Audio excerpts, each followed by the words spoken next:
नमस्कार दोस्तों, simplicity of law channel में आपका स्वागत है। आज से हम अपने क्लास को एक नई रूपरेखा देते हैं। आज से हम इस वीडियो लेक्चर में एविडेंस एक्ट के क्लास को कंटिन्यू करेंगे।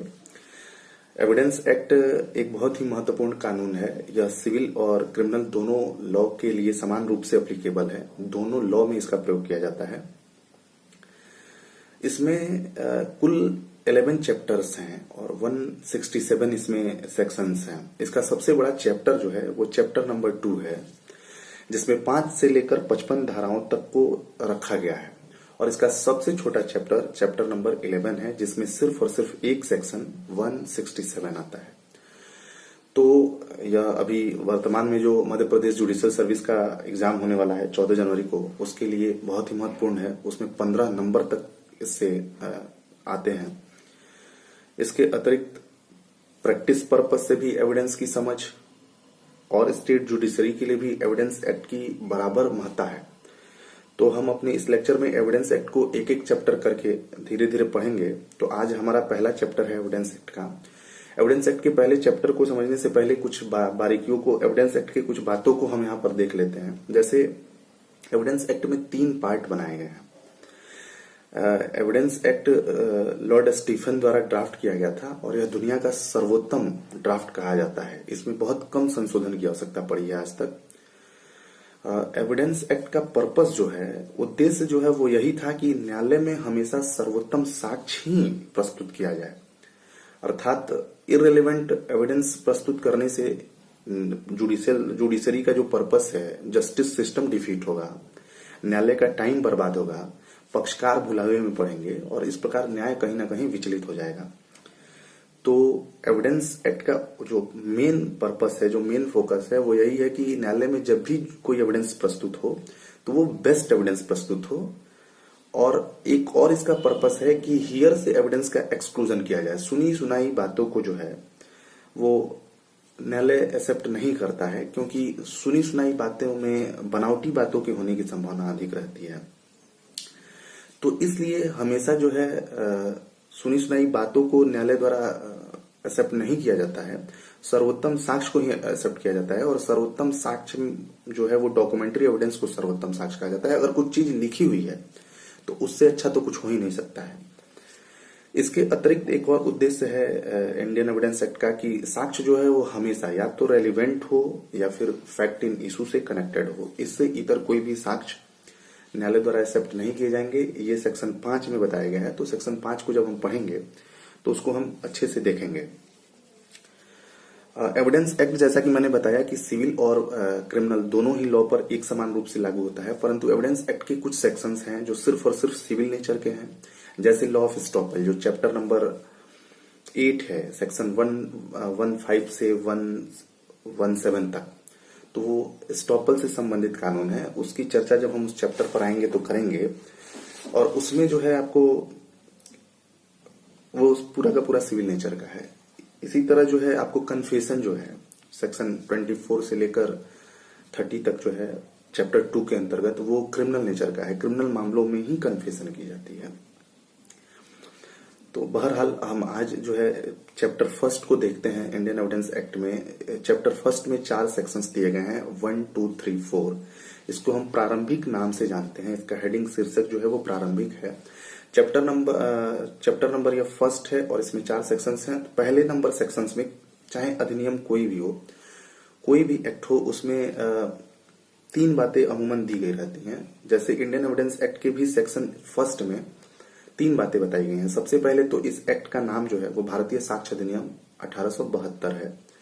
दूसरा, यह लागू कहाँ होता है, तो संपूर्ण भारत पर इंडियन एविडेंस लागू होता है। हालांकि इसे लेक्स फोरी कहते हैं, अर्थात जिस न्यायालय में मामले का ट्रायल हो रहा है उस न्यायालय में जो साक्ष्य ग्रहण करने की जो प्रक्रिया है, जो रूल बन चुके हैं, न्यायालय उसी पर उस साक्ष्य को लेता है। स्थानीय विधि की तरह यह कार्य करता है। तो पहला नंबर, इसका नाम भारतीय साक्ष्य अधिनियम 1872 है। दूसरा नंबर है संपूर्ण भारत में लागू है। इवन 31 अगस्त 2019 से जम्मू कश्मीर राज्य पुनर्गठन अधिनियम के तहत जम्मू कश्मीर में भी लागू हो चुका है। परंतु इंडियन एविडेंस एक्ट लागू कहाँ है, उससे ज्यादा जरूरी है यह जानना कि यह लागू कहाँ नहीं है। तो इंडियन एविडेंस एक्ट जो है वो air force act, army act, Indian navy act और नेवल डिसिप्लिन एक्ट, मैं फिर से रिपीट कर दूं, air force act, army act, Indian navy act और नेवल डिसिप्लिन एक्ट, इन 4 एक्ट के तहत किसी भी कोर्ट का कॉन्स्टिट्यूशन हुआ है, कोई भी कोर्ट बने हैं इन धाराओं, इन अधिनियमों के अंतर्गत, तो उन कोर्ट्स पर इंडियन एविडेंस एक्ट के प्रोविजन लागू नहीं होते हैं। इसके अतिरिक्त मीडिएशन की कार्रवाई पर जो मध्यस्थ सुलह वगैरह कराते हैं उन पर ये इंडियन एविडेंस एक्ट के प्रावधान लागू नहीं होते हैं। और तीसरा नंबर है कि एफिडेविट की कार्रवाई पर इंडियन एविडेंस एक्ट के प्रोविजन लागू नहीं होते हैं। तो सेक्शन 1 में हमने देखा कि इसका नाम है इंडियन एविडेंस एक्ट 1872, यह लागू संपूर्ण भारत पर है लेकिन 3 जगहों पर लागू नहीं होता है। और तीसरा पॉइंट हम इसमें देखते हैं कि यह जो है भारत में इसका प्रवर्तन जो है, इन्फोर्समेंट डेट जो है वो है 1 सितंबर 1872। तो पहला सेक्शन में इन 3 बातों का ध्यान रखना है, नाम, एक्सटेंट और इन्फोर्समेंट डेट। सेक्शन 2 जो है वो रिपील किया जा चुका है, 1938 में समाप्त हो चुका है। सेक्शन 3 में कुछ डिफिनीशंस हैं, तो एक एक करके हम देखते हैं। सबसे पहला और इम्पोर्टेंट डिफिनीशन है कोर्ट का। कोर्ट का डिफिनीशन है तो कोर्ट के अंतर्गत 3 बातें बताई गई हैं। एक तो ऑल जज, जितने भी न्यायाधीश हैं, ऑल मजिस्ट्रेट और विधि द्वारा प्राधिकृत प्रत्येक व्यक्ति जो साक्ष्य एक्सेप्ट करने के लिए अधिकृत है। तो जितने भी न्यायाधीश हैं, जितने भी मजिस्ट्रेट हैं और वह प्रत्येक व्यक्ति जो साक्ष्य लेने के लिए विधि द्वारा प्राधिकृत है वो कोर्ट के अंतर्गत आते हैं। तो 3 बातें मुख्य रूप से हैं, न्यायाधीश, मजिस्ट्रेट और प्रत्येक व्यक्ति जो साक्ष्य ग्रहण करने के लिए कॉम्पिटेंट है अकॉर्डिंग टू लॉ, वो कोर्ट के अंतर्गत आता है। दूसरी डिफिनीशन जो है वो है डॉक्यूमेंट की।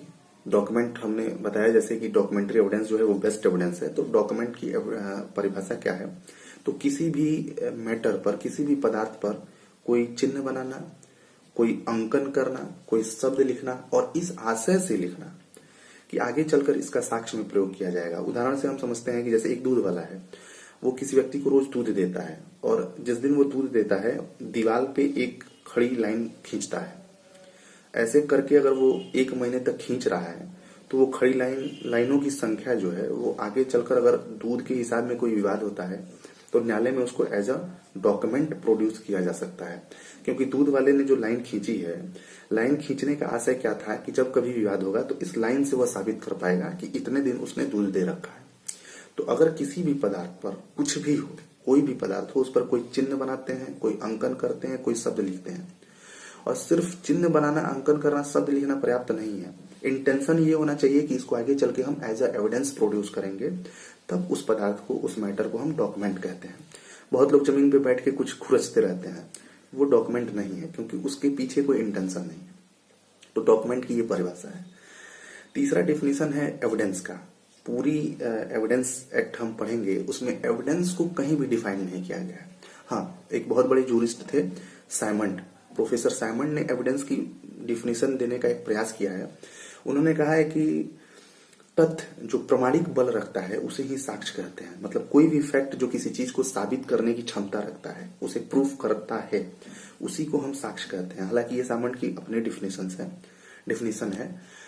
तो एविडेंस की डिफिनीशन एविडेंस एक्ट में नहीं दी गई है और ये एविडेंस एक्ट की खूबसूरती है, क्योंकि एविडेंस एक्ट या सिंपल लॉजिक ये है कि किसी भी चीज की डिफिनीशन दे देने से वो एक बाउंड्री में बन जाता है, उसका एक निश्चित क्राइटेरिया हो जाता है।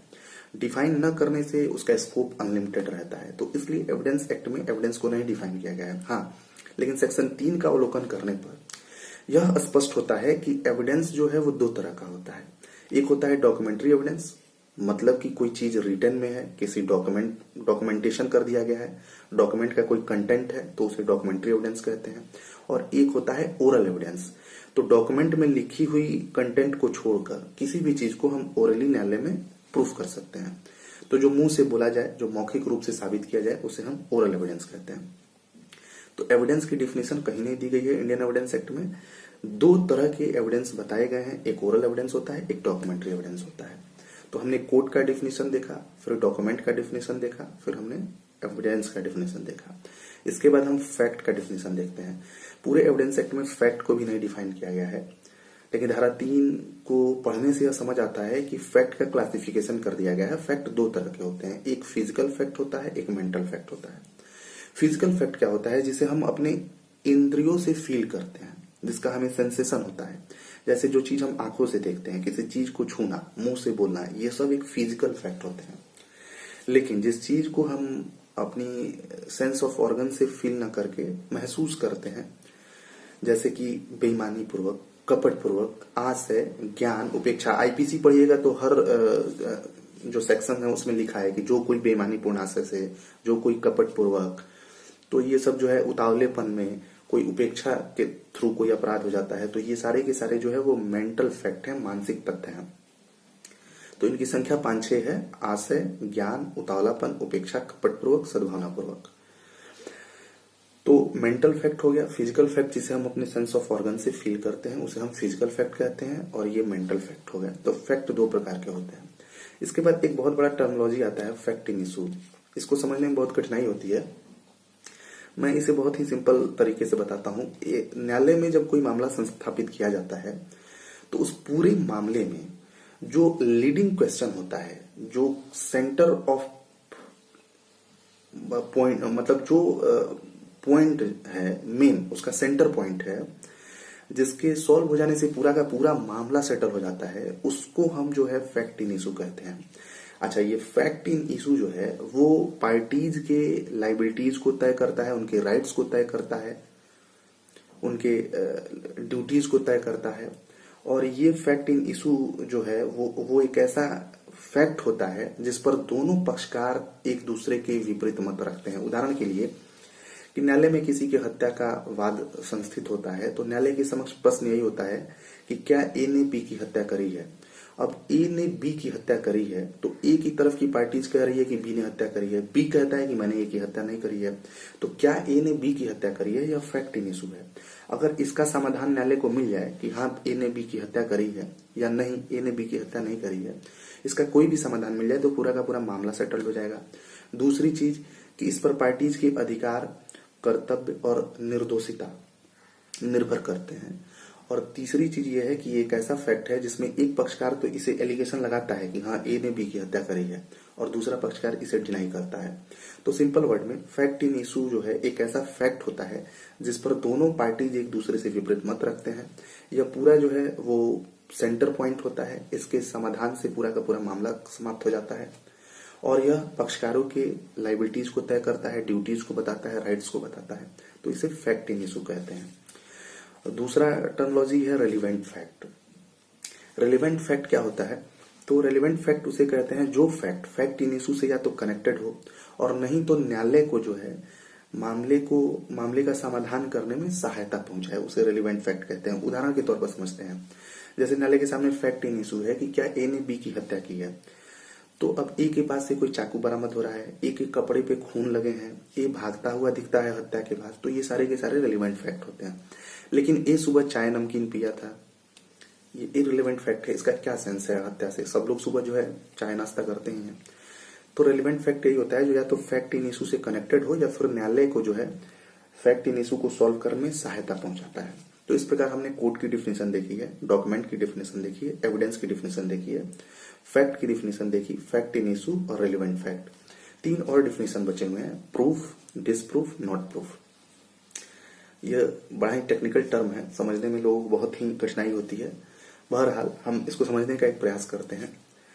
प्रूफ का सीधा मतलब यही होता है कि जब किसी फैक्ट का एग्जिस्टेंस न्यायालय में एस्टेब्लिश हो जाए, जब किसी तथ्य का अस्तित्व न्यायालय में सिद्ध हो जाए, तो उसे हम कहते हैं कि तथ्य साबित हुआ। उदाहरण के तौर पर न्यायालय के सामने फैक्ट इन इशू है कि क्या ए ने बी को लूटा है। यहां पर पहले यह स्थापित हो जाए कि लूट की यह घटना हुई थी, तो हम कहते हैं कि तथ्य साबित हो गया। जैसे बी के पास धन है बहुत सारा, बी ने उस धन को किसी व्यक्ति को दिखाया है, किसी व्यक्ति को इस बारे में जानकारी दी है कि वह धन लेकर रास्ते में जा रहा है, उसके बाद बी को रोता हुआ देखा गया है। तो इन सब सर्कमस्टांसेस से, ये सर्कमस्टांशियल एविडेंस होते हैं, इन सब सर्कमस्टांसेस से यही पता चलता है कि बी के साथ लूट की घटना हुई है।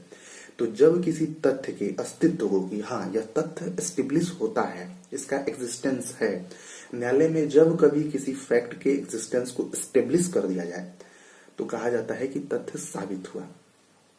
डिसप्रूफ क्या होता है, ना साबित क्या होता है।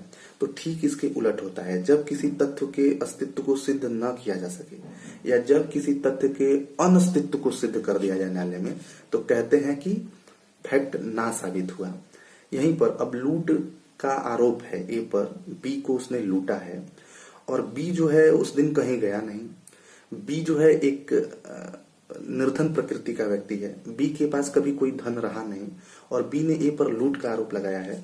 तो न्यायालय के सामने अगर सिर्फ यह दिखाया जाए कि बी की हैसियत क्या है, बी के पास उसकी कोई प्रॉपर्टी नहीं है, बी को लूटने का कोई प्रश्न ही नहीं है, कोई अवसर ही नहीं हो सकता है कि बी को कोई लूट सके, तो यहाँ पर जो है यह तथ्य न्यायालय में डिसप्रूफ हो जाएगा। यानी कि ये लूट वाला जो प्रसंग है इसका अस्तित्व ही सिद्ध नहीं हो पाता है न्यायालय में, या इसका अनस्तित्व सिद्ध हो जाता है, तो इसे हम डिसप्रूफ करते हैं। और नॉट प्रूव मतलब साबित नहीं हुआ, तो जब किसी तथ्य का न तो अस्तित्व सिद्ध हो पाए न तो अनस्तित्व सिद्ध हो पाए, तो उसे हम कहते हैं साबित नहीं हुआ। अर्थात जब किसी तथ्य का अस्तित्व सिद्ध हो जाए तो उसे कहते हैं प्रूफ, जब किसी तथ्य का अनस्तित्व सिद्ध हो जाए या अस्तित्व सिद्ध न हो पाए तो उसे कहते हैं डिसप्रूफ, और जब किसी तथ्य का न तो अस्तित्व सिद्ध हो और न ही अनस्तित्व सिद्ध हो तो उसे हम कहते हैं साबित नहीं हुआ, नॉट प्रूफ। तो इस प्रकार हमने कोड की डिफिनेशन देखी, डॉक्यूमेंट की डिफिनेशन देखी और फैक्ट की डिफिनेशन देखी, फैक्ट इन इशू की डिफिनेशन देखी, रेलिवेंट फैक्ट। उसके बाद हमने एविडेंस का डिफिनेशन देखा, फिर हमने प्रूफ, डिसप्रूफ, नॉट प्रूफ का डिफिनेशन देखा। तो हमारा वीडियो लेक्चर ज्यादा लंबा हो जाएगा, इसलिए आज की क्लास में हम इतना ही देखते हैं और आने वाली क्लास में हम सेक्शन 4 को भी कवर कर लेंगे, जिसमें मे प्रिज्यूम, सेल्फ प्रिज्यूम और कंक्लूसिव प्रूफ के बारे में बताया गया है। और धीरे धीरे अपने इस लेक्चर सीरीज को कंटिन्यू करके पूरे एविडेंस एक्ट को हम पढ़ लेंगे और लास्ट में जो है एविडेंस एक्ट बहुत आसान हो जाएगा हमारे लिए, फिंगर टिप्स पे एविडेंस एक्ट हो जाएगा, इसकी मैं गारंटी लेता हूं। तो आज के इस लेक्चर में इतना ही। Thank you, have a nice time.